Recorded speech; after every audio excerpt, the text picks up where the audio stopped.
Sometimes, when dealing with an outbreak of a pandemic, such as the coronavirus is, it's better to try to step back a little bit and see one thing for certain: how you can protect yourself and your family. That is the most vital thing to consider and to do. You can listen to all the panic and buy into all the conspiracy theories and all of that, but that will not save you. That will have no bearing on your survival.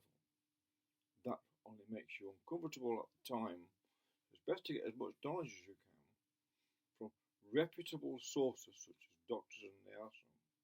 But also, it's best to understand also why, in taking into consideration this Chinese perspective, or why it spread so rapidly in China.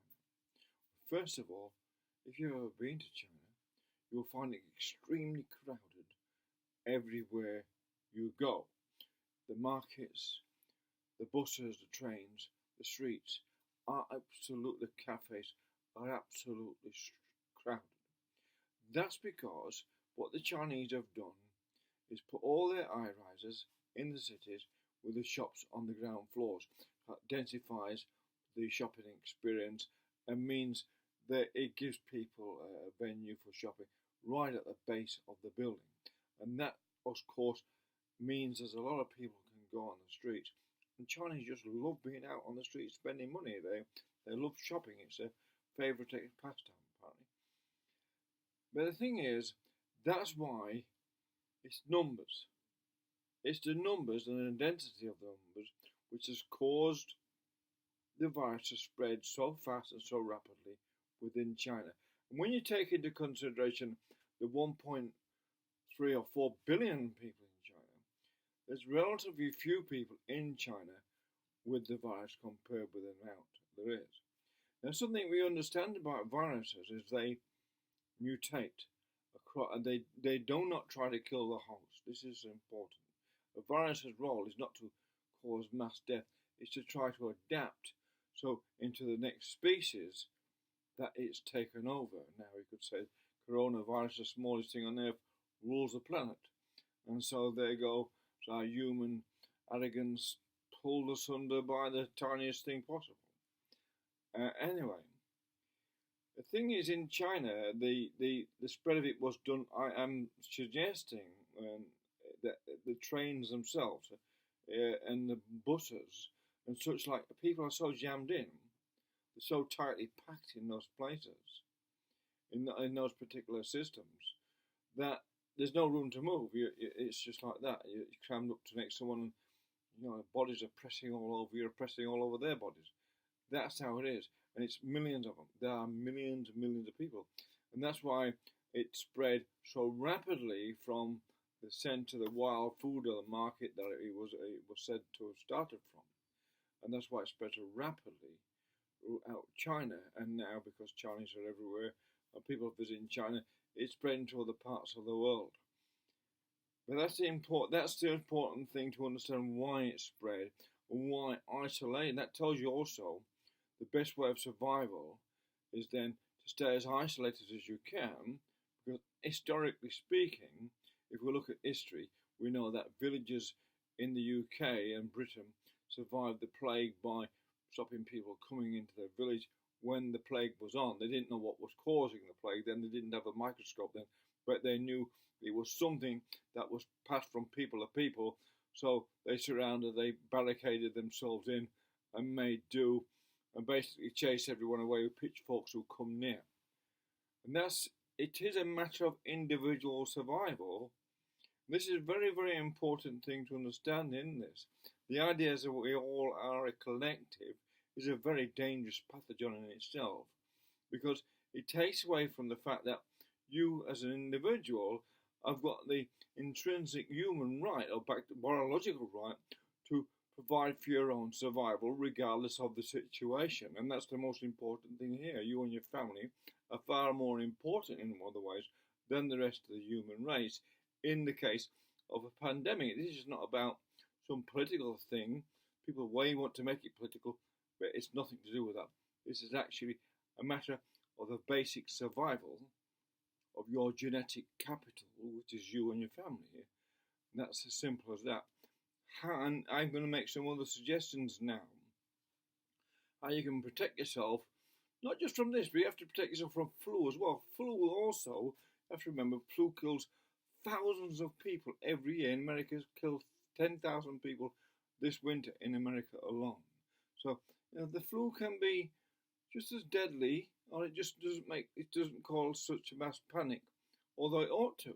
The flu ought to keep people as careful as they can when they're going out in future, when the flu season's on, because it can kill children and young adults and old people as well. The flu can kill, and it does a mass amount of people every year.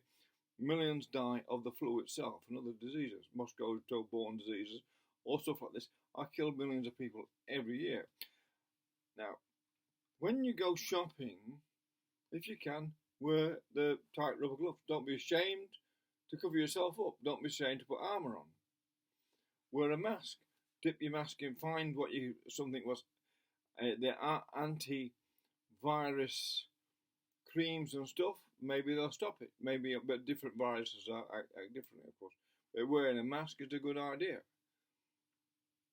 Also, when you go shopping and you go from the shop to your car, take your gloves off before you go in the car and dispose of them. You're going to rule it ultra carefully here. You take your gloves off and dispose of them in a bag. Right? You can replace your gloves and then you put them away. And you wipe your hands with a bacterial wipe before you get in your car. Before you get in your car, you wipe your hands with a bacterial wipe after taking off the rubber gloves. That means the car itself does not become a carrier, a possible carrier.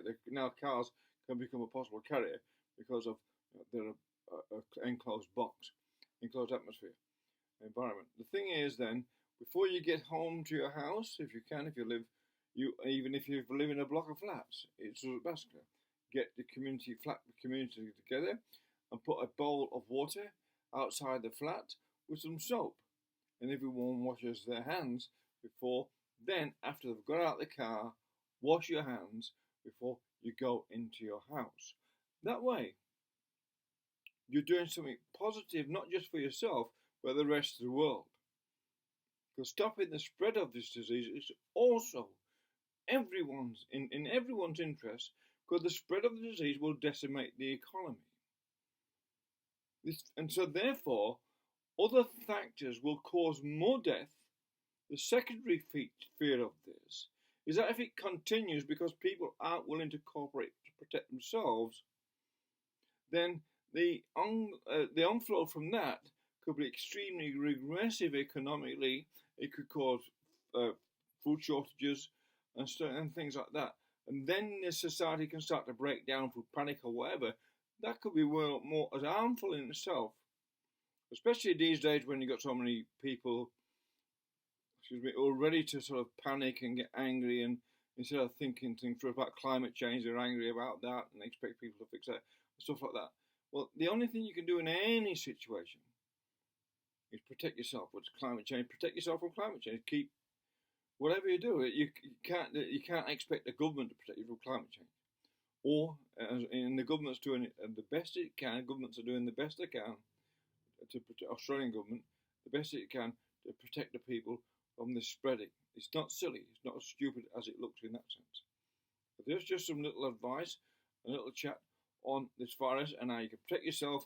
And you must do that for your own benefit and for the whole benefit. And it just is bigger than that, because it protects us from economic collapse, which is a far worse problem to deal with than just the virus itself. Economic collapse is a far worse thing to deal with. No matter the Greens and the left and all that want to try to collapse the economy and bring in Marxism, Marxism causes far more deaths than any plague.